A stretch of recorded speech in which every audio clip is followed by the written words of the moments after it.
Our story begins at a place called the Sharp Soldier's Forge on a beautiful day. Suddenly, the door bursts open and a young man is thrown out with great force by a big guy. The black-haired boy kneels, begging for forgiveness, but our protagonist seems to be used to it by now.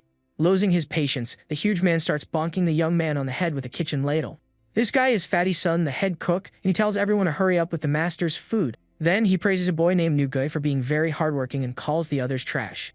The young men agree without complaining, while our protagonist just watches everything with a bored look on his face. We see that the black-haired boy is completely tired of his daily routine in this place. Out of nowhere, the head cook turns to the young man and yells, asking if he doesn't want to eat. Our hero is quickly startled by the scolding and agrees to get to work right away. Because he was startled, he ends up dropping all the firewood he was holding onto the ground.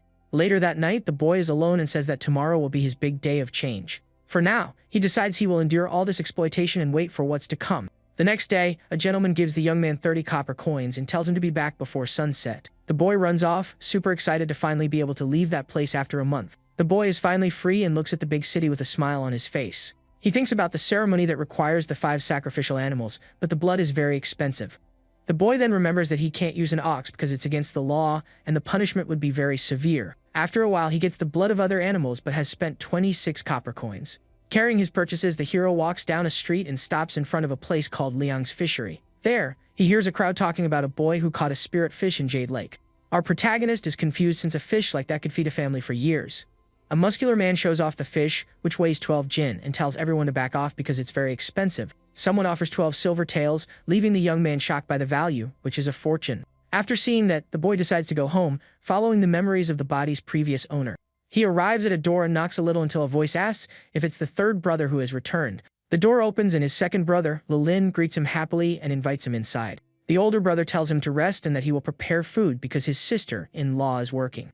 The boy is relieved that his brother didn't insist on talking with him for too long. Alone in the courtyard, the protagonist is finally home after so much time working at the forge. In his home's courtyard, the young man finds the perfect spot to begin his secret ritual. With a bucket in hand, he prepares to use all the blood he bought earlier in the city. The boy begins to pour the liquid on the ground to perform the ceremony of the 5 sacrificial animals. After a while, the formation circle is ready, and he says that he has practiced this many times. The disciple Li Zhou begins to recite an incantation to start his grand plan. He then kneels before the circle and humbly prays for his ordination from the Sky Swallower. After a few seconds, he realizes nothing has happened and wonders if he failed for not reading the scriptures. Disappointed, the boy falls to the ground, yelling and crying over all the money he wasted for nothing. Suddenly, a sharp headache hits him, and a red aura starts to come out of his body. Kneeling on the ground, the young man feels an unbearable pain as strange markings appear on his arm. Amidst all this red energy, a dark and demonic-looking figure appears right behind him. The boy covers his ears, trying to block a sound that only he can hear, but it's useless. The pain gets stronger and stronger, and the boy writhes as pink energy rays surround him. Suddenly, he stands up with his eyes glowing red, and a tail appears behind him. However, the power is too much for his body, and he ends up passing out on the courtyard floor. Passed out on the ground, our protagonist seems to be in a very deep trance-like state. Inside his mind, a strange form begins to manifest in a very bizarre way. This form expands and he is completely confused, wondering what on earth that is. The boy then begins to float on a wave of this dark and very mysterious substance. With a confused expression, he tries to understand the crazy situation he has gotten himself into. Suddenly, the young man spots a giant object that looks like an ancient seal scroll. He continues to float in the darkness toward this giant and very strange scroll. The dark substance completely envelops him, and the boy starts to scream in pain and despair. Now he is falling into a dark, endless abyss while desperately screaming for help. A bright figure suddenly appears amidst a powerful red yin-yang symbol. Meanwhile, strange dark markings begin to appear on the protagonist's neck. A futuristic interface appears in front of him with the words loading and initial authorization. In the real world, his brother comes out with a tray of food and sees him passed out in the courtyard. Startled by the scene, the older brother ends up dropping the food tray on the ground. The food scatters across the floor as he runs to help his little brother who is down. The brother holds him desperately while the sister-in-law runs over to help, worried about what happened. Slowly, the black-haired boy begins to open his eyes and finally wakes up from his faint. Sitting up, he looks at his brother and sister-in-law who seem relieved that he woke up okay. The older brother is happy, and the young man says he's fine and needs to go back to the forge shop. As his brother advises him to rest, a strange blue screen appears in front of him out of nowhere. The screen shows that he's become an armament soldier, and the young man is shocked to have a real system. In his mind, a flood of information rushes in, along with a strong desire to wield a sword. The system shows that to evolve, he needs very expensive materials, which makes him thoughtful. He says goodbye to the couple, saying he needs to earn money and will be back home in a few days. The boy lies about a technique so as not to worry them and now wants to test his new secret power. Back at the forge shop, he goes to the middle courtyard where the other apprentices are training. Looking at the weapons, he feels a strong urge to start using his new master ability. With a very determined look, our hero walks toward the group training in the courtyard. Everyone stops what they're doing and falls completely silent, watching the young man approach. A master explains the 6 harmonies of the Whiteup's cloak hammer technique to everyone. The red-haired master strikes one of the apprentices to correct his posture during training. The young man cries out in pain from the hard blow he received from his instructor in the middle of the courtyard. The master explains that with unstable feet, his strikes will always be very weak and useless. To enter the inner courtyard, one must master the art of the hammer, and our hero thinks he's cruel.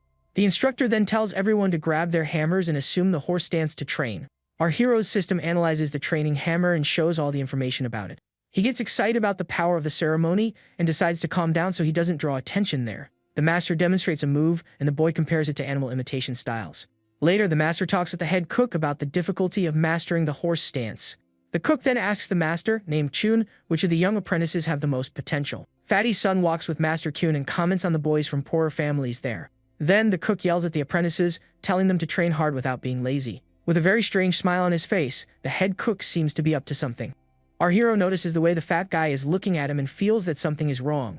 At the end of the day, the boy is exhausted and thinks to himself that he won't be able to take it much longer. The boy complains that the horse stance uses too much energy and his body is too weak to handle it. Looking around, he sees several apprentices passed out and realizes that only he and New Guy are still standing. New Gui watches with a serious look as our hero finally gives up on the tough training. With a proud smile, he sits on the ground, thinking he's the big shot of the middle courtyard. Later that night, the moon is high in the sky, and a lantern illuminates the dark place. The young man goes over to the training hammers and picks one up to test his system without anyone noticing. He discovers that out of the 43 hammers, only a dozen are adept level and stronger. Searching carefully, he finds the darkest colored hammer and believes it's the best of them all. With his new weapon in hand, he prepares to use his secret ability with determination. The boy then concentrates and uses his power to wield the hammer he chose for the test.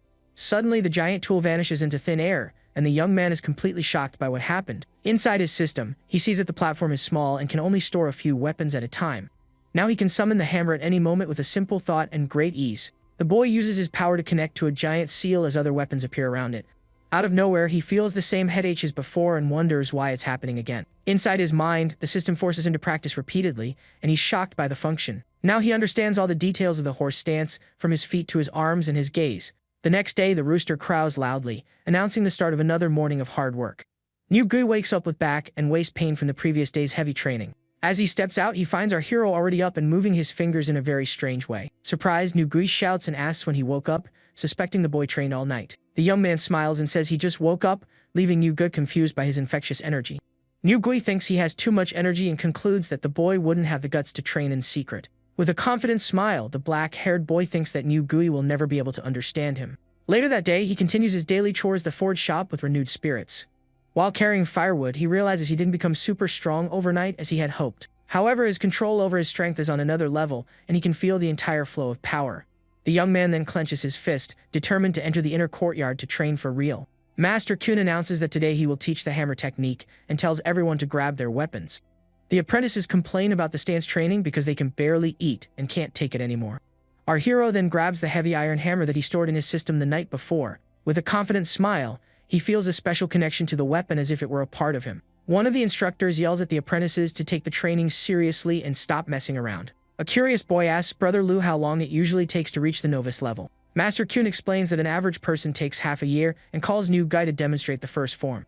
Our protagonist reaffirms to himself his goal of entering the inner courtyard as quickly as possible. The instructor corrects a young man's posture, and the black-haired boy notices he's almost there. Holding his hammer firmly, our hero decides it's time to try using the technique. He executes a perfect move with the hammer, releasing an impressive wave of blue energy. The other apprentices and Brother Lu are completely shocked by his demonstration of power. Far away, the head cook invites Master Kun for a drink with him in a small room. The master refuses more drinks, saying he needs to go back and check on the young apprentice's training. The cook then comments on a rumor about a new shop in another province, and the master is surprised. Fatty's son mentions a dangerous guy known as a venomous dragon from the Divine Weapon Valley. He quickly plays it down and asks Master Kun not forget him if any opportunities come up at the shop. With a serious expression, Master Kun pays attention to the conversation about the young apprentice.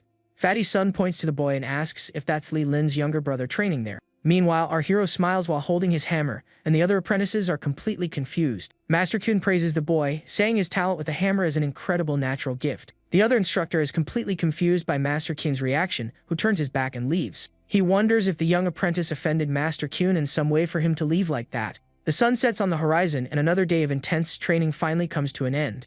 Back in the weapon storage, our hero looks for something else to test his power. He then finds a woodcutter's axe and is surprised he hadn't seen it there before. His system analyzes the object and classifies it as a lower-level, unranked item. After so much training, he gets really hungry and realizes he needs to find a way to make money. With that in mind, the young man decides to go into the city and stops in front of a busy butcher's shop. Inside, he spends a little of his money to buy a piece of meat to eat. Seeing the butcher's cleaver, our hero approaches and asks if he can take a look. The man agrees without any problem and hands his tool over for the boy to examine calmly. Holding the cleaver, the system analyzes it as a common meat knife with no power grade. With a smile on his face, he asks the butcher if he can sell the knife to him. The man offers it for 1 kyan, and our hero accepts the offer right away without hesitation. Running through the street, he returns to the shop, all excited with his new purchase and a piece of meat. With a golden glow around him, he celebrates having gotten a new weapon to use. Inside his system, he sees that the boning knife has replaced the training hammer in the registry. The boy thinks about the swap and realizes his system has a limit on the number of weapons it can store. He panics when he realizes he needs to upgrade the registry to be able to command more weapons.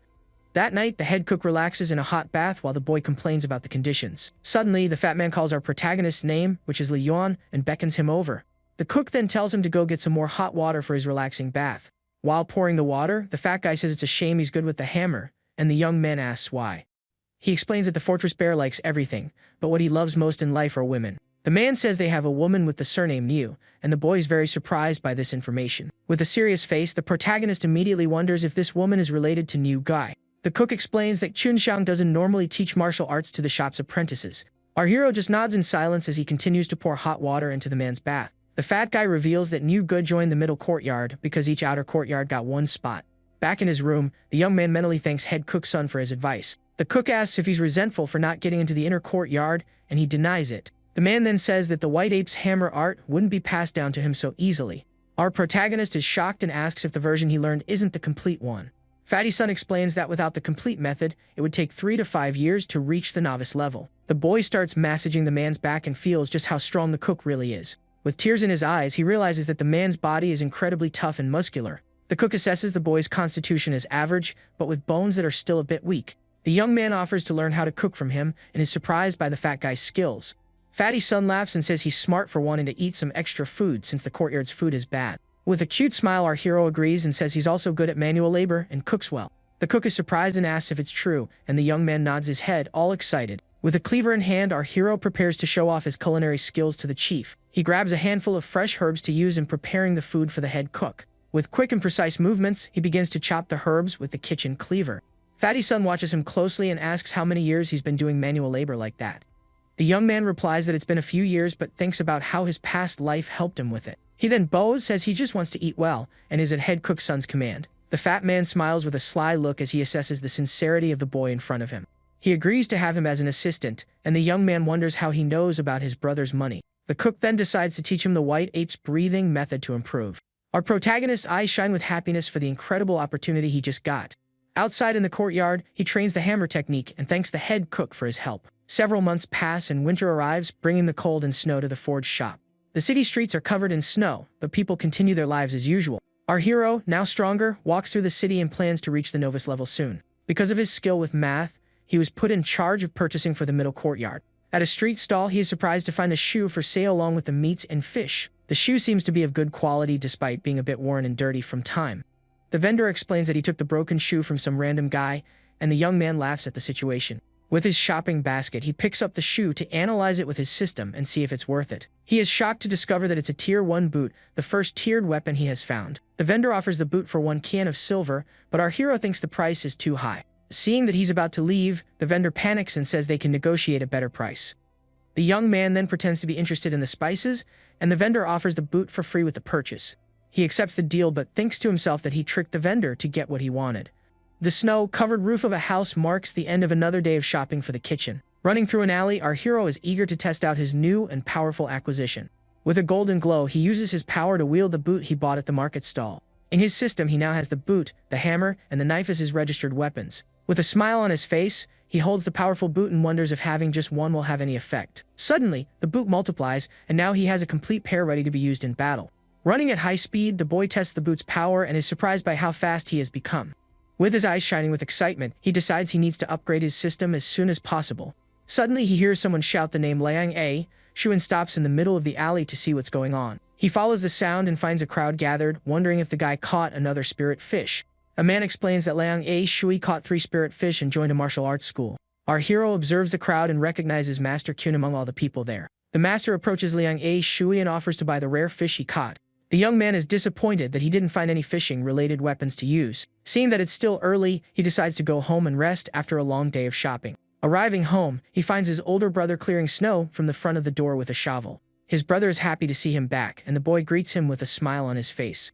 He shows off the cured fish he bought on the way home as a gift for his family. The older brother praises him for getting stronger and invites him to eat the meat together. He then says he made a winter coat for the boy and tells him to try it on to see if it fits. Surprised, our hero asks where he got the money, since a coat like that is very expensive. The older brother explains that he cut extra firewood and used his sister-in-law's salary to buy the coat. He insists that the boy accept the gift, and our hero puts on the new coat to please him. With a smile, the brother pats his head and comments on how fast he has grown. With a serious expression, our protagonist looks down, thoughtful about his family's situation. He then asks his brother directly if he borrowed money from someone for the coat. The older brother is surprised and asks who told him about the loan from Fatty. Looking out the window, he takes a deep breath and prepares to tell his brother the whole truth. He confesses that he borrowed money at high interest, but that the family still has savings.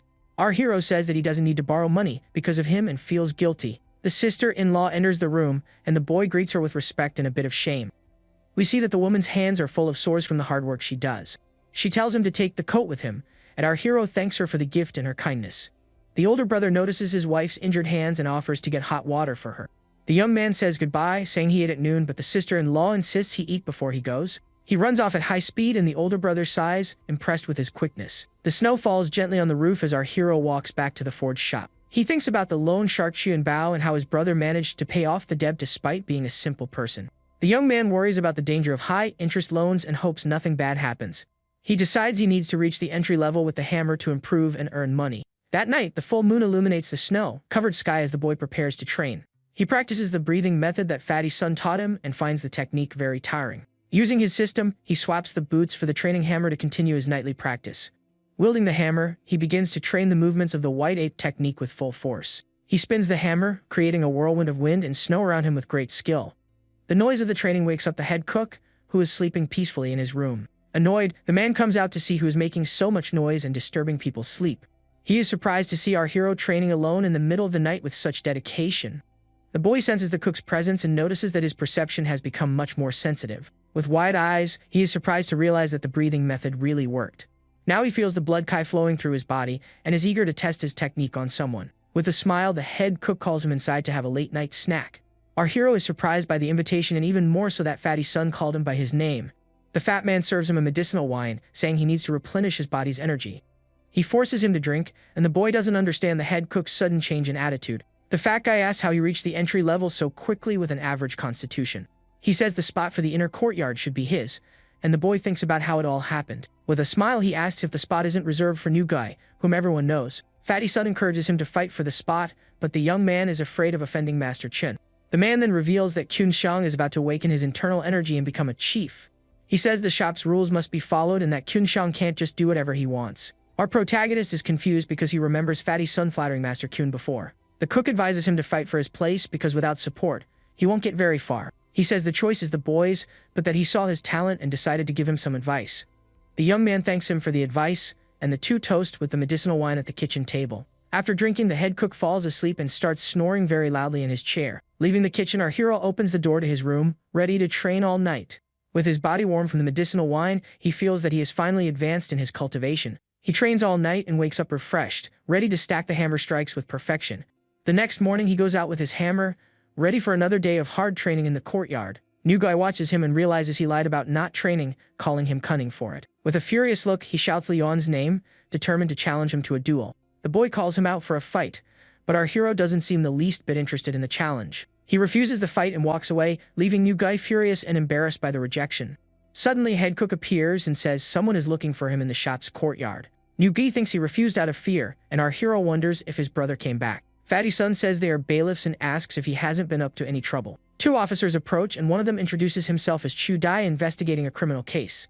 Our protagonist is shocked by the news and fears that something terrible has happened to his brother. The officer tells him to answer the questions without hiding anything to help with the investigation. He then asks if the boy remembers a spice vendor named Lu San at the market. The boy is relieved to learn that the investigation has nothing to do with his older brother. He confirms that he bought spices from the vendor, but the officer asks if that was all.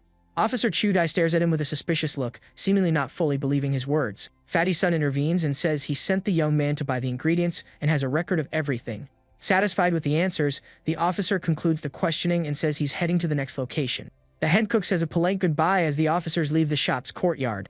Our hero is surprised by the fat guy's attitude, who defended him in front of the bailiffs. Fatty Sun says the officer is stubborn and that the criminal case has nothing to do with the boy. He reveals that the vendor's entire family was taken out of the picture, along with his 5 neighbors. The cook says that more than 10 people were taken out of the picture, and that the city is under martial law. With wide eyes, our hero wonders if the crime has something to do with the boots he bought. He is shocked at the idea that someone would do all that for a pair of old, worn-out boots. Fatty Sun yells at him to get back to work, and the young man is startled by the sudden shout. The boy runs off through the snow to continue his daily chores in the forge shop's kitchen. Officer Chu Da comments that the boy is hiding something, and his partner suggests interrogating him. The officer says he can't arrest anyone without proof, but his partner reminds him of the martial law. He says the empire was founded on martial arts and that the imperial court needs to maintain order. The partner warns him that Liang Aishui is very talented and is about to be sent to another valley. The officer is surprised by the news of the Divine Weapon Valley but soon starts laughing loudly. He says the empire rules the world alongside the sects and that the law must be upheld. The officers head to the martial arts school to continue their investigation into the case. In a dark place, an injured man in torn clothes hides in the shadows, afraid. With eyes glowing with anger, he glares at the man on the floor and complains about his clothes and shoes. He starts to rough up the fallen man with great force and aggression, showing no mercy. The injured man stops the attack, saying he can't finish him off just yet because he needs clues. With a vengeful look, he swears he will make everyone pay when he recovers from his injuries. He then leaves the dark place and hides behind the door so as not to be seen by anyone. Peeking through the crack, he observes his surroundings with a look full of hatred and a thirst for revenge. He swears he will get revenge on whoever dared to take his things and that he won't rest until he does. That night, the moon illuminates the snow-covered roofs of the forge shop and the city. In his room, he holds the boot and wonders if it hides some kind of important secret. He begins to inspect the boot carefully but finds nothing special or different about it. Without meaning to, he accidentally tears the boot and is shocked to have ruined his precious item. However, he notices that there's something hidden inside the torn sole of the boot. He finds a martial arts manual hidden in the sole of the boot and is very surprised. The manual teaches a battle hammer technique from the Divine Weapon Valley, and he is shocked. Now he understands why the vendor and the others were taken out of the picture because of this boot. He realizes that the criminal knows the boot is with him and that he might be being watched. The manual describes the battle hammer technique and says it cannot be taught to outsiders. He discovers that the manual is incomplete and that the boot only contained half of the secret technique. The boy complains about it being another hammer technique, but acknowledges that it's one of the strongest. Since he is being hunted, he decides he has no choice but to learn the technique to defend himself. The city lockdown lasts for more than 2 months but is eventually lifted before the new year. In a dark alley, the same injured man from before hides, shivering from cold and pain. With injured hands, he struggles to survive in the city as the snow continues to fall. The injured man wonders how there can be so many internal energy masters in such a small place. He remembers a blow that almost took him out of the picture and decides it's better to leave. His bloody hand touches the shoulder of a skeleton lying on the ground. He steps on the skeleton and walks out the door with a look of contempt and indifference to the scene. In the city, fireworks light up the night sky in celebration of the approaching new year. Meanwhile, the injured man continues to hide in the ruins of a building, shivering from the cold. Elsewhere, a young man complains about the heavy snow and says he has no desire to leave the house. Shivering from the cold, he hugs himself to try to warm up a bit in the middle of the strong blizzard. He is impressed by the dedication of those who train non-stop, even in the freezing weather outside. The young man then goes out into the snow and begins to train with his sword, making quick and precise movements. Elsewhere, Nuga trains with his hammer in the middle of the snow, determined to get stronger. He shouts excitedly, announcing that he has finally reached the entry level in the technique. The other apprentices congratulate him on the achievement and express their envy of his rapid progress. They ask Nuga not to forget them when he enters the inner courtyard and praise him. One of them comments about our hero, and Nugui doubts that he has reached the entry level. The snow continues to fall on the roofs of the forge shop, creating a winter landscape. One of the apprentices tells the others to get back to work and thinks about distancing himself from the commoners. Nugui decides he needs to tell his brother-in-law that he has reached the entry level in the technique. He then decides to go check out our hero to see what he's doing in the courtyard. Arriving there, he finds the door ajar and decides to peek in to see what's happening. With his eye to the crack, he tries to see what our protagonist is up to all alone in there. He is surprised to see a snowman holding a hammer in the middle of the snow-covered courtyard.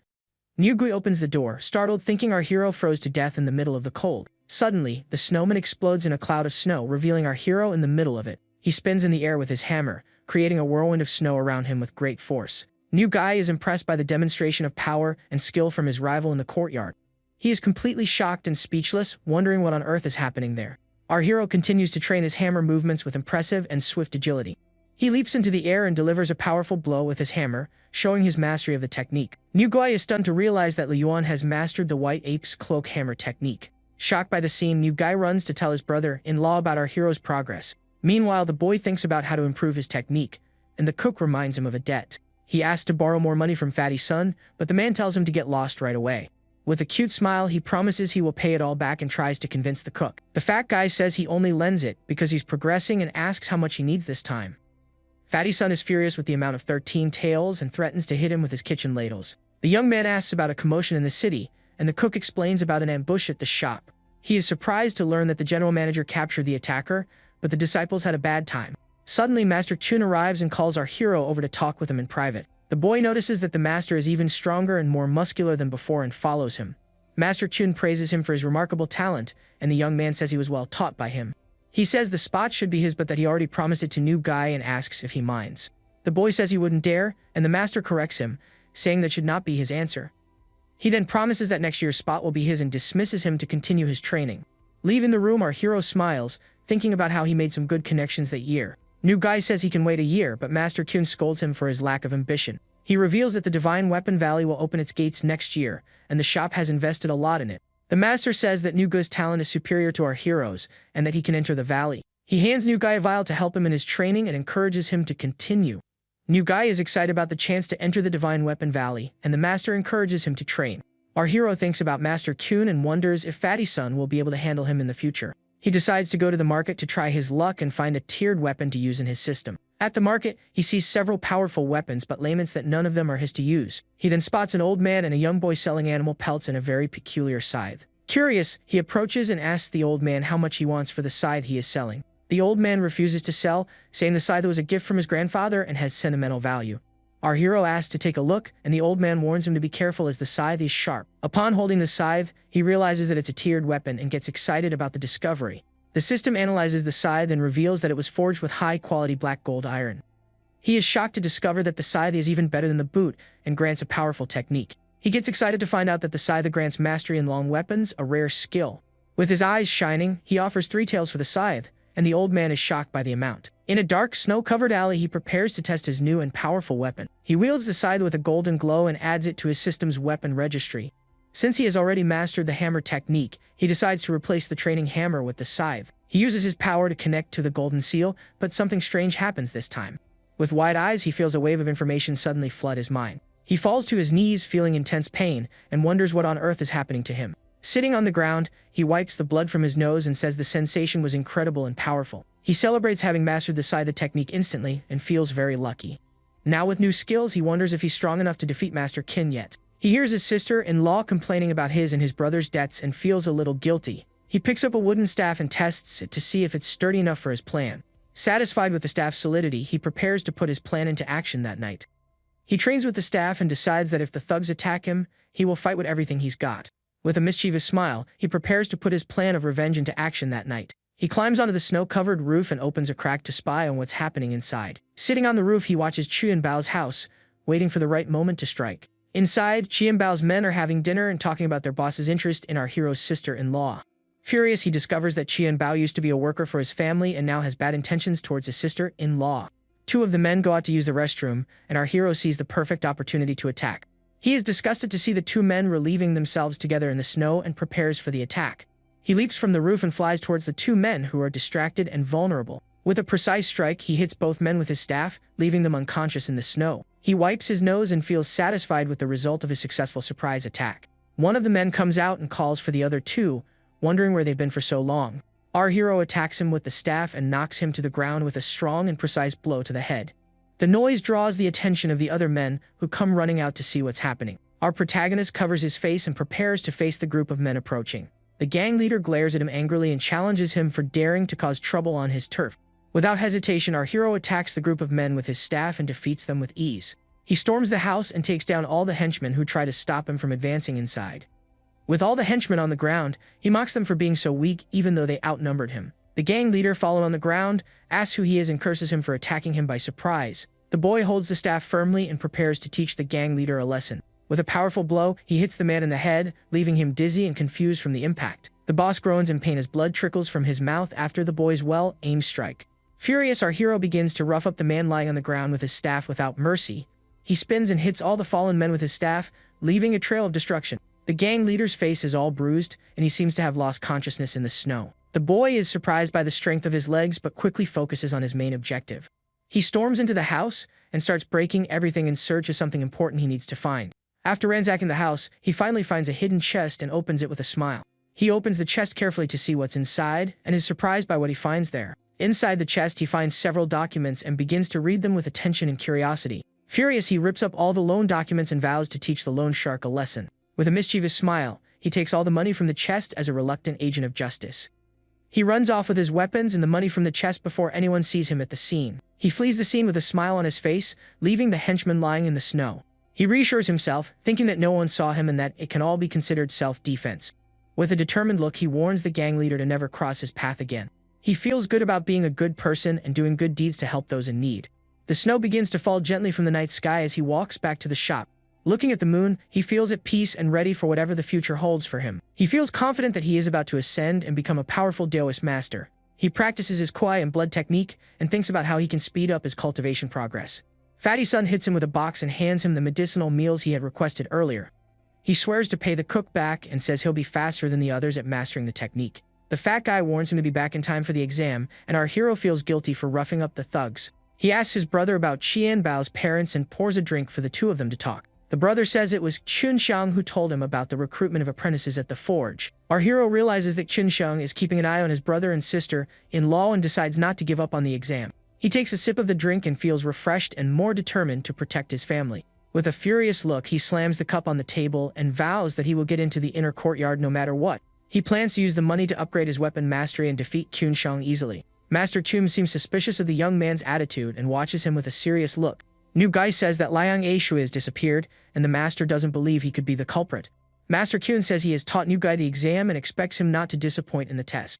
The day of the exam arrives and our hero walks with Fatty Sun through the snow-covered streets. He hears some apprentices commenting on the absence of Wang Gong, the son of the third shopkeeper. Fatty Sun explains that some were added at the last minute and that they don't count towards the quota. He warns him that the third test's been changed to an assessment of bone quality, and that could be a problem. The young man realizes that Master Kyun probably pulled some strings to change the test suddenly. Fatty Sun advises him to do his best, and our hero promises he won't let him down. The apprentices gather in the courtyard for the start of the inner courtyard exam at the forge shop. The shopkeepers watch the apprentices from above as the exam for the inner courtyard begins. The three shopkeepers of the weapon forge observe the participants with attention and seriousness. The first shopkeeper, Tang Tong, tells Chunxiang to announce the exam rules to everyone present. He explains that the inner courtyard offers many benefits and that everyone will receive a reward. Master Kun calls for those who have already reached the entry level in the hammer technique to step forward. He gets annoyed seeing our hero present himself and questions why he showed up. He announces that everyone will have to undergo a bone assessment to be admitted to the courtyard. Several muscular men carry heavy iron blocks for the exam strength test. Master Chun tells each one to choose a hammer and strike the iron ingot to show their skill. Our hero prepares for the test with his hammer alongside other apprentices and a girl. With a powerful move, he stumps on the ground and prepares to show his strength in the test. He spins the hammer and strikes the iron block with a precise and energy-filled blow. The strike releases a wave of golden energy, and everyone is shocked by his display of power. Master Chun's eyes go wide as he realizes our hero's level of mastery. Shopkeeper Cao Yan is also impressed with the young man's skill and watches him with interest. He continues to strike the iron block with full force, showing his mastery with the hammer. The first shopkeeper recognizes that he has achieved lesser mastery and is impressed with his skill. Shopkeeper Cao Yan tells Chunxiang to get out of the way, and the master is shocked by the sudden order. He can't believe the boy achieved lesser mastery in such a short time and with weak bones. Our hero continues to strike the iron with his hammer, releasing a powerful golden energy. Fatty Sun celebrates the young man's achievement and yells that he did very well on the strength test. The boy combines the mastery of the training hammer with the cloak technique and achieves lesser mastery. He leaps into the air, ready for the next test of the inner courtyard exam at the forge shop. Looking down, he realizes that something is wrong and panics at the unexpected situation. Nugui watches him from a distance and prepares for whatever comes next in the exam. He steps into the snow and prepares to attack with his hammer, showing his own skill. With a clenched fist, he focuses to unleash all his power in the next attack. He advances toward our hero with his hammer ready for a direct and decisive confrontation. Our hero smiles confidently and thinks that Master Kyun is surprised that he has tricks up his sleeve. The first shopkeeper praises the boy for his rapid progress and asks for his name. Fatty Sun is proud to have taught the breathing method to our hero, Li Yuan. The first shopkeeper praises the boy's talent and says he should place first in the assessment. The third shopkeeper suggests that guard Chun teach him, but the first shopkeeper disagrees with the idea. He bows and accepts the manager's order, but our hero is suspicious of his intentions. The second shopkeeper gives him the choice between having guard Kyun as a master or going to the courtyard. Our hero chooses to go to the inner courtyard, and Master Kyun glares at him with a look of contempt. The first shopkeeper says he will test him personally in 7 days, and the boy thanks him. He tells him to get his constitution checked, and the boy agrees with a simple nod. Master Kyun watches him from a distance with a furious and resentful look towards the young man. In the forge room, several men work hard in the heat of the furnaces to create weapons. An old master assesses the boy's constitution as below average and squeezes him tightly.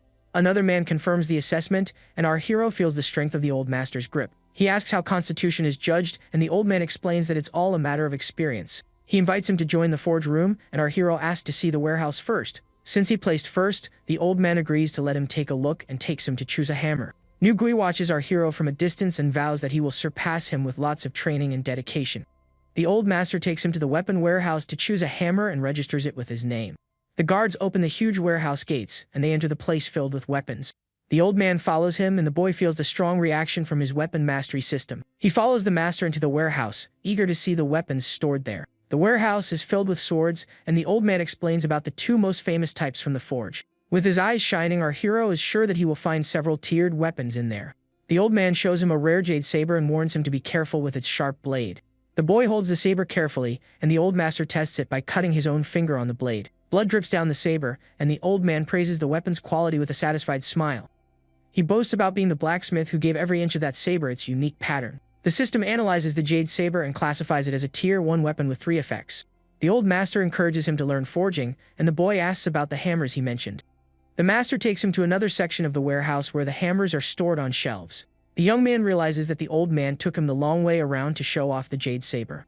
The old master challenges him to pick his hammer and promises to give it to him if he gets it right on the first try. Without hesitation, he chooses a hammer, and the system analyzes it as a Tier 2 weapon with 4 effects. The old man is shocked and asks how he chose the right hammer, and the boy says it was intuition. The master laughs and says it's a great coincidence and that they must be destined to meet.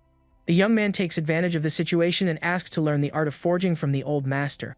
He is excited about the chance to become an apprentice to the best blacksmith in the forge shop. The old master looks at him with a serious gaze and evaluates the young man before him with attention. He agrees to teach him, and the boy thanks him for being so well thought of by the master blacksmith. The old master helps the boy up, calls him his good apprentice, and invites him for a walk through the warehouse. As they walk, the master reveals that the workshop is going to expand and asks if he's ever heard of the Divine Weapon Valley. The boy thinks to himself that he's not only heard of it but has also learned one of its 5 great secret arts, the battle hammer. He explains that the valley is an important sect with a 1,000-year history, and the young man wonders if the court can't control them. The old man reveals that all the military commanders come from there, so the imperial court can't do anything, and the boy is shocked. Next, he says that in the coming spring, the valley will open its gates to everyone and asks if the boy understands what he's getting at. Alone, the protagonist realizes that Master Chun knew about this, and that's why he wanted Nu Gui in the inner courtyard, so he needs to evolve. Fatty Sun greets him excitedly, offering to cook something special, and Leon notices the cook's attitude has improved. The cook asks not to be called chief but brother Sun, and the boy agrees on the spot and offers to help in the kitchen. Fatty Sun comments that getting into the valley would be a huge leap in life, and the boy promises to help him in the future if he needs anything. With that, he asks for help getting gold and raw iron, and the cook is surprised, asking where all the money came from. After a moment of reflection, the cook faces the young man with a serious look and finally agrees to help him with his request. A few days later, the snow continues to fall, marking the passage of time in the city as life goes on as usual in the workshop. In a room, Master Chun talks with another man who complains that the thief still hasn't been caught by the local authorities. Master Chun comments that the magistrate is annoyed with the situation and has already ordered several searches to find this Nian Ju. The man suggests investigating Leon's brother for doing business with Chun Bao and also mentions the master blacksmith Zhang Ben. Chun then reveals that someone pawned a 100 silver tael note for 93 taels at a pawn shop. The other man is completely shocked and very surprised to hear this unexpected information from Master Chun. Chun thinks the thief was cautious, using a fool for the dirty work, and says the lead goes nowhere for now. Then the master asks new guy if he's found out anything, and the boy says Leon spends all day at the forge and doesn't have the nerve for anything. With that, Master Chun gets up from the table and tells Officer Chu that he won't bother him anymore for today and leaves. The officer thinks that Chun seems tough, but deep down, he's just a coward and that even with power, he'll never change his ways. At that moment, a guard runs in and reports that a man named Yu Jun wants to see the magistrate at the Yamen Gate. The officer wonders if the criminal Neon Ju is still in the city, so he stands up determined and decides to go check. Back in the forge room, our protagonist locks the door so he can use his system in peace without anyone to bother him. He gets excited, thinking that Fatty Sun got what he asked for, and that now there's no more time to waste with his plan. With a powerful golden aura emanating from his body, the boy prepares to use the materials and evolve his system. The system screen shows that he has reached level 2 of Weapon Master and can now wield 2 weapons at the same time. In his mind, he sees his weapons being processed and celebrates that he can finally use the powerful hammer of the great artisan. Back in the real world, a huge chain hammer appears, and he wonders if this is a hidden benefit of level 2. With a confident smile, he thinks that this is much more convenient and wonders if there are other benefits to advancing. He then manages to wield both hammers at the same time, and his system confirms that the action was a total success. With a glint in his eyes and a look of satisfaction, he tells himself that his goal has finally been completed. He feels as if he has already been forging for decades and realizes that the power difference to level 2 is truly enormous. Fatty-san says his brother-in-law is happy with him, and the boy replies that the master sent a fighting manual through another brother.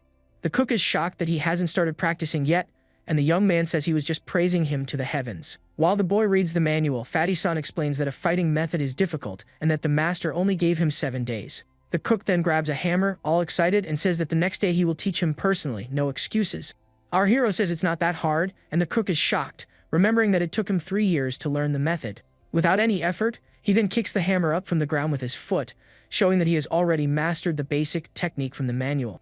With his hammers, the boy creates a whirlwind and says that the fighting technique is actually quite simple.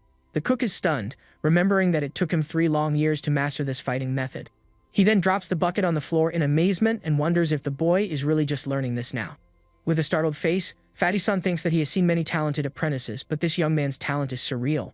The boy approaches and asks for help with the internal harmonies, and the cook despairs at the speed of his progress. Shocked, he calls the boy a monster for already wanting to learn the harmonies, and Leon realizes he might have said too much. Unexpectedly, Master Chun appears at the door and calls our hero by name for a private conversation. With a suspicious look, the young man already imagines that this conversation with the master won't be good for him. He then agrees to go with a grumpy face while Fatty-san just watches the scene in silence, a little worried. Next, the master leads him away, and the two walk together through the snow-covered courtyard of the forge workshop.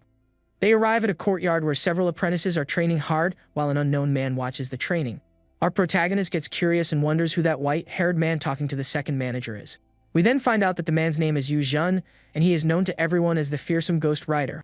The second manager greets the man, and the boy thinks that this old man never shows up in the courtyard and wonders what he wants.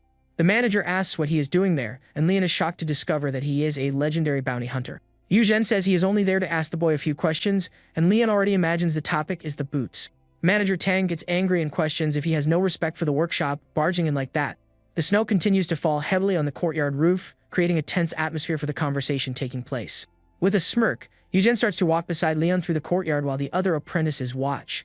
He then apologizes to Manager Tang and explains that he only followed a lead one of the guards at the entrance gave him. Master Chun says that Yu Zhen is in town hunting a criminal, and that the workshop will, of course, help with the investigation. With a serious look, Manager Tang turns to our hero and asks if he heard what the master said. Yu Zhen reveals that half a year ago, he accepted a bounty to capture a bandit and tracked him to the city. He says the bandit is from the evil path, and that his presence has even alerted the Divine Weapon Valley, so he must be caught.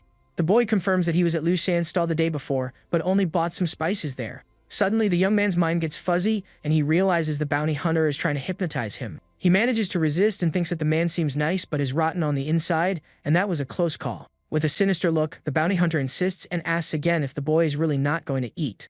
Under the effect of the hypnosis, our hero begins to confess and says that he also bought half a pound of cured meat at the stall. Seeing the scene, Manager Tang becomes furious and yells Yu Zhen's name to stop the hypnosis immediately. The boy wakes up confused, not understanding what happened, while the manager steps in front of him to protect him. Then, with a swift movement, Manager Tang attacks the bounty hunter with his powerful golden spear. Yu Zhen dodges the blow with his sword, creating a whirlwind of purple energy to defend against the surprise attack. He then quickly retreats, creating shockwaves on the courtyard floor to get away from the furious manager. With a smirk, he compliments Manager Tang's spear technique, acknowledging his opponent's strength. Our protagonist is impressed by the display of power and wonders if that was the called internal energy. The bounty hunter then praises the green serpent spear, saying that it is truly formidable in battle. Tang also acknowledges the fame of the jade saber and apologizes, saying that the hunt for the bandit is urgent. With that, the bounty hunter turns and leaves the courtyard, leaving the manager and the boy behind. The manager then turns to his apprentice and comments that old Tang taught him very well all this time. The manager dismisses everyone except for Yun Jin and our hero, while the other apprentices look at him with admiration. Inside the room, the manager reveals that his hand was poisoned, that it will take 2 or 3 months to fully recover. A purple poison mark spreads across the manager's palm, showing the severity of the injury he sustained. The other apprentice asks why he attacked since Yu Jun was about to leave, and the manager clenches his injured hand in anger. With a furious look, he says he wouldn't be able to face his grandfather in the underworld if he had let the bounty hunter go. The boy promises that he will remember the teachings, thinks that if he weren't strong enough, he would have been controlled. The manager explains that Yu Jun's art isn't really a martial art, but a type of drug that numbs the mind. He then scolds the young man for having such weak mental fortitude despite his history, and the boy feels ashamed. The manager tells them both to go rest and begins to meditate to try and heal himself from the poison in his body. In the forge, the old master praises the boy's work, saying that he has improved very quickly and only lacks the right material. With a proud look, the master thinks that it was worth transferring Kyun Sheng away to give the boy a chance. The young man finds out that Kyun Sheng was sent to a mountain, and Fatty Sun explains that the general manager sent him there. With a wide smile, the cook says that anyone else who betrayed the workshop wouldn't have gotten away with a simple transfer. Fatty Sun asks if he is going to a fair at the temple, but the boy says he needs to train because he is improving very fast. The cook laughs and tells him to go home and take a shower while he continues his training with the hammer in the courtyard. Back in his room, our protagonist opens the door and prepares to continue his secret training with his weapons. He then draws a jade sword that glows with a blue aura, and his system identifies it as a level 1 weapon.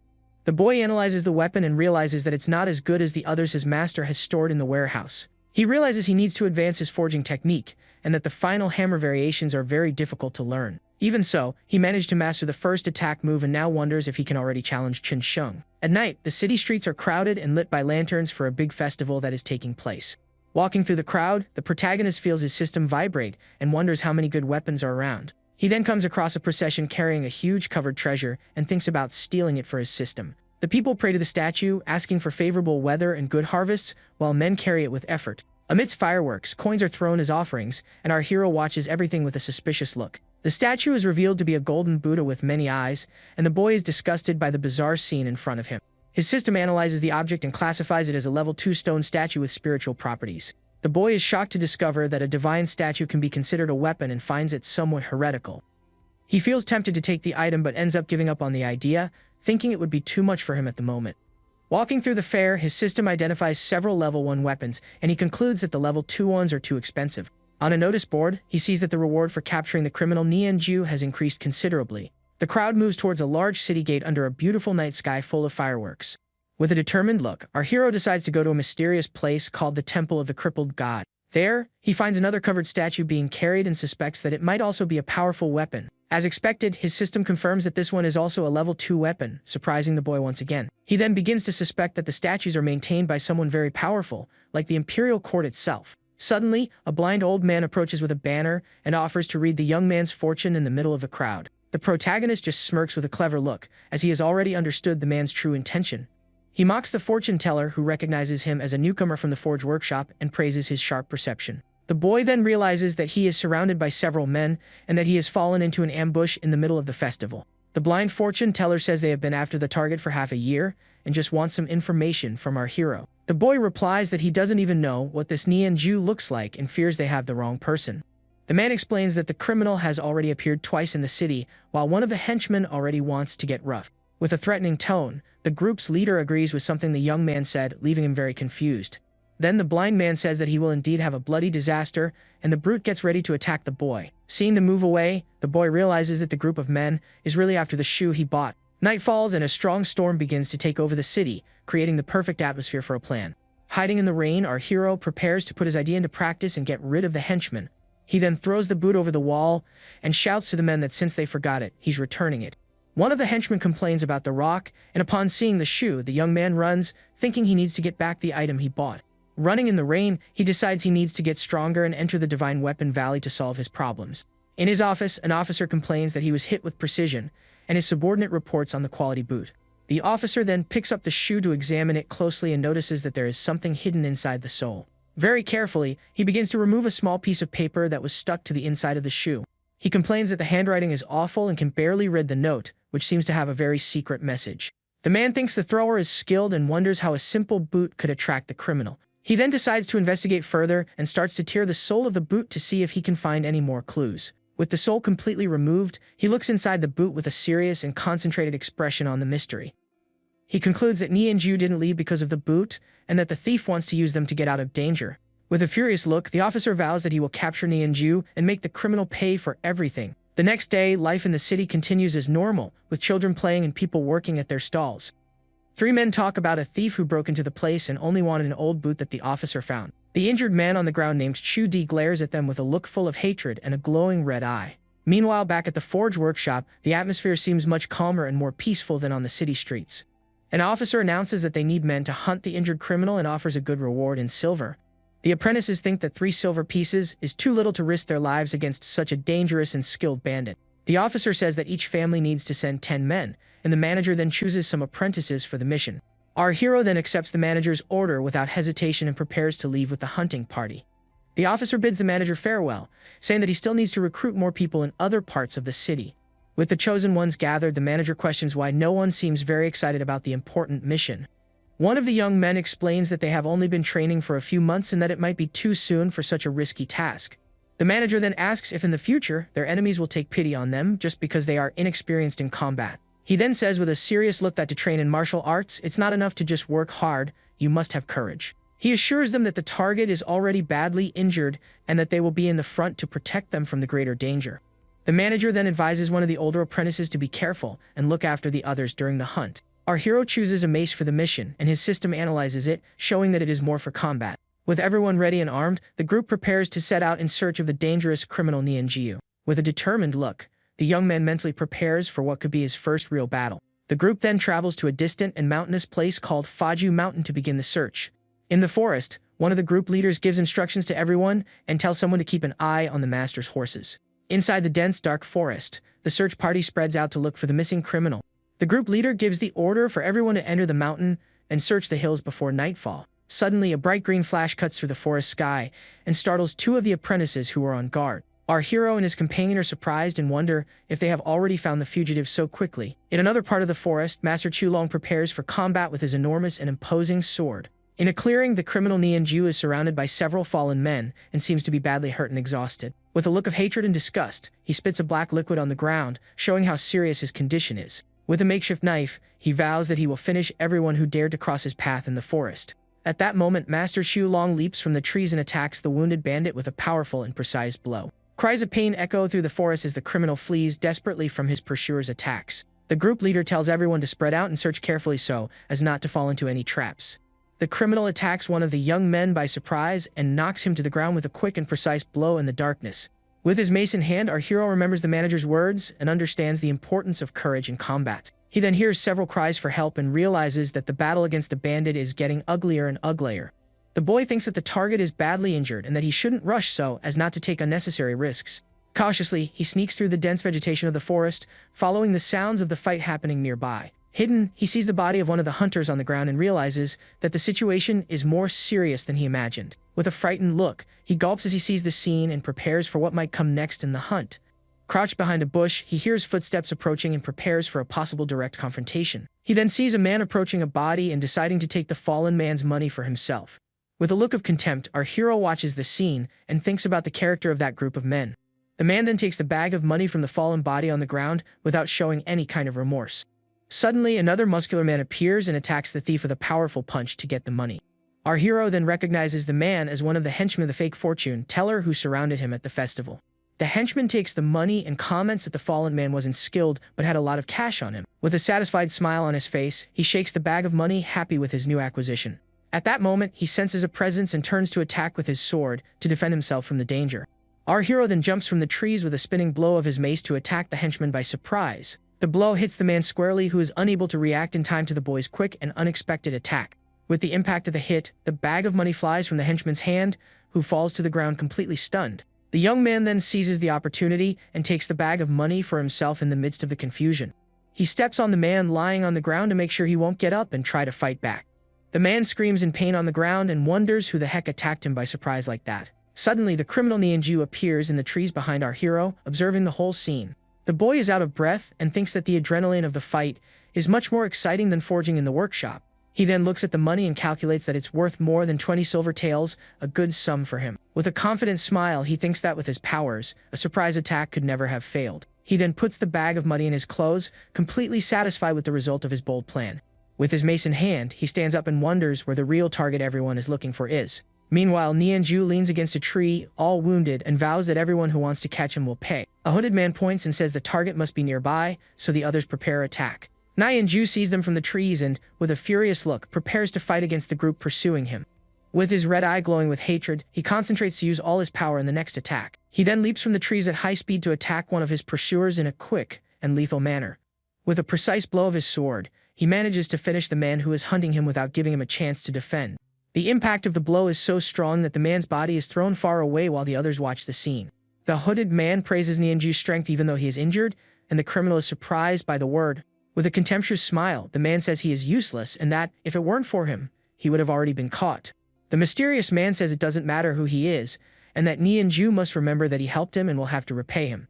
He then tells the criminal to take some medicine and let him handle the rest of the ongoing hunt. The man throws a vial of medicine, and the criminal asks who he is and how he can repay the favor he received.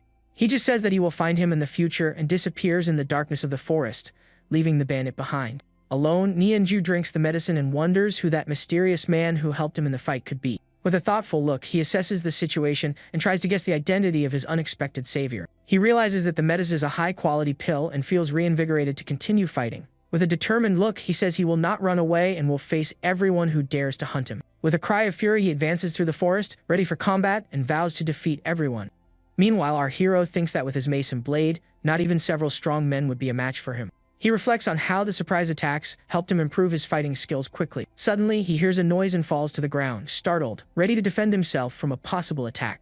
The hunters shout that the target is there and advance on Nianju, who attacks them with his speed. The blind fortune teller is hit squarely by the surprise attack and falls to the ground with a serious wound in his chest. The man's body lies lifeless on the forest floor as the hunt continues to become more and more dangerous. Nianju looks at the body and scoffs, saying that with so little strength, they shouldn't even dream of capturing him.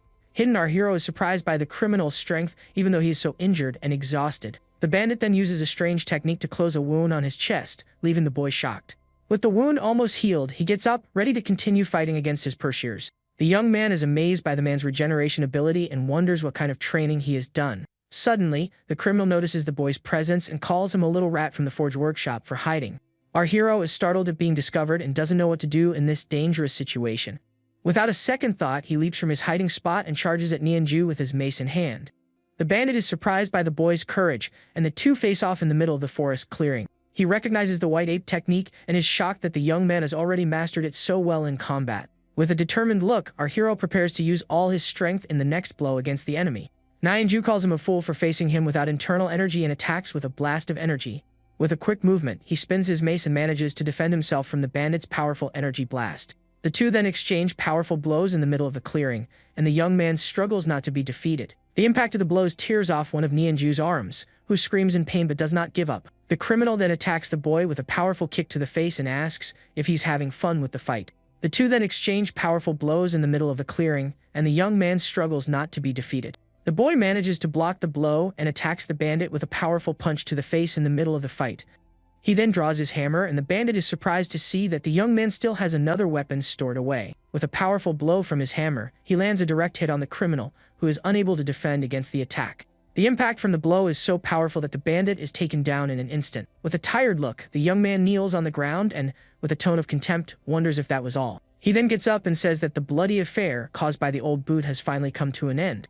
With a sigh of relief, he thinks that now the other henchmen won't be looking for him because of this anymore. He then approaches Nianju's body and begins to search it for any valuable items. To his surprise, he finds the other pair of the boot and celebrates that he has finally gotten the complete pair. With a satisfied smile, he says that he knew he would get the boot back one way or another. He then says that it's not too much to take something in return for having saved the blind fortune teller's life in the forest. He finds a ring and puts it into his system, which identifies it as a level 1 storage item. With his new acquisitions, he leaves the fortune teller's body behind and moves away from the forest clearing. Back at the camp, he finds his older brother and lets him know that he's back from his mission. The older brother is happy to see him and runs to hug him, relieved that he is safe and sound. He asks about the others, and the young man says they must have gotten lost and should be back with the group soon. The older brother mourns the loss of the others, but accepts that if they met the bandit, it was their fate. The boy finds it strange that so many men were sent to capture a single injured man in the forest. The sun begins to rise in the forest, and the rays of light illuminate the trees with a warm, golden glow. In another part of the forest, a group of soldiers prepares for the hunt, and one of them offers to lead. With the order given, the soldiers run into the forest to begin the hunt for the fugitive criminal. A man with a large halberd stands in a clearing and seems to be waiting for someone to arrive. With a confident smile, he calls out to whoever is hiding and asks why they don't show themselves to fight. The man in armor turns and says the other's mind is like a hare, and that he cannot be fooled. He says that for a thief to hide for so long, someone must surely be helping him. Suddenly, several hooded men appear in the trees, and the warrior finds himself completely surrounded. With a furious look, he asks if they really dare fight against him there in the forest. The group leader then announces that whoever gets rid of Q Long will be rewarded with 1,000 gold coins. Meanwhile, in an abandoned temple in the rain, the remaining apprentices wait for news of their master. The heavy rain falls on the temple roof, and of the original 12 apprentices, only 8 remain. One of them worries that the master has not yet returned and wonders if the bandit is really that strong. Our hero says that the target has already been defeated, and that the others must be using the hunt as an excuse. With a serious look, he watches the rain and thinks that a storm is coming, or perhaps it has already arrived. Near a bonfire, the young man reflects that without his weapons, he wouldn't stand a chance against the other apprentices. He bites into a piece of meat and thinks that with all his power, he could defeat any one of them. He then starts to count all the money he got and gets excited about the amount he has gathered.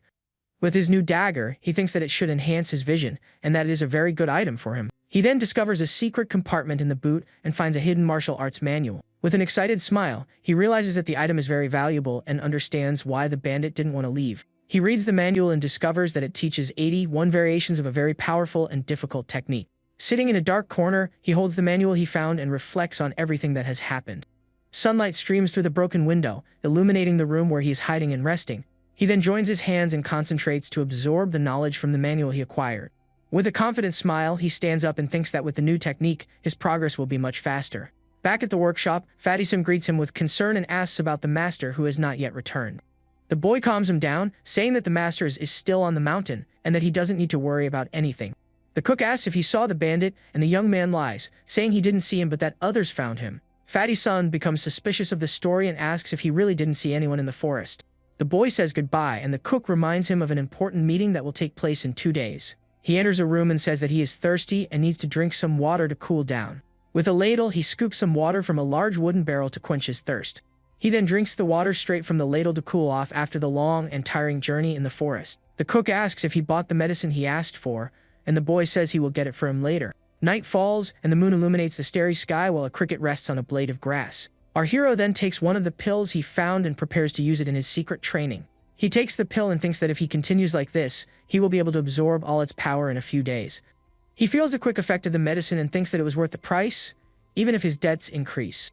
With a blue aura emanating from his body, he prepares for a great advancement in his power and cultivation. Suddenly, he hears someone knocking on the door and rushes to see who it is in the middle of the starry night. One of the apprentices informs him that the master has returned badly injured and is calling for him and Fatty's son. Surprised by the news, the boy wonders if the master is really as seriously injured as they said. He then runs with Fatty's son through the workshop courtyard to see what happened to their master. They find the manager sitting in a chair, completely bloodied and looking very weak. Fatty's son runs to him worried and asks how he got into such a serious and deplorable state. The other apprentice kneels and begs the master to go take care of his wounds before it's too late. With a tired look, he says that there's no point in healing anymore, as his fate is already sealed. He then opens his shirt and reveals a huge wound on his chest, leaving everyone shocked at the sight.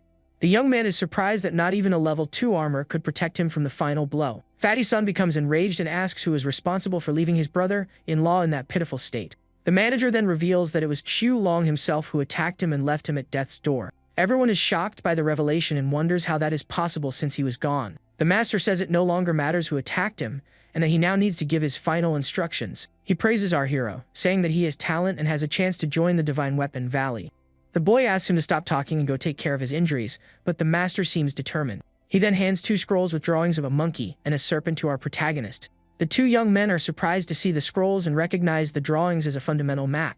The boy's system analyzes the items and classifies them as level 1 maps with secret techniques. The master explains that the maps are rare treasures that can only be made by those who master a martial art. Our hero becomes thoughtful and wonders if this is the way to control the apprentices of the inner courtyard.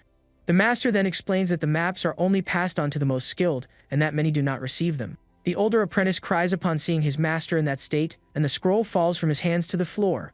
The master says it's still too early for them to see the maps, but the situation gives him no other choice. He then attacks the three of them with his sword in a final effort to test their skills before he departs. With a weak hand, he leans on the chair and seems to be on the verge of fainting at any moment. He then falls forward and tells them to remember as much as they can before losing consciousness.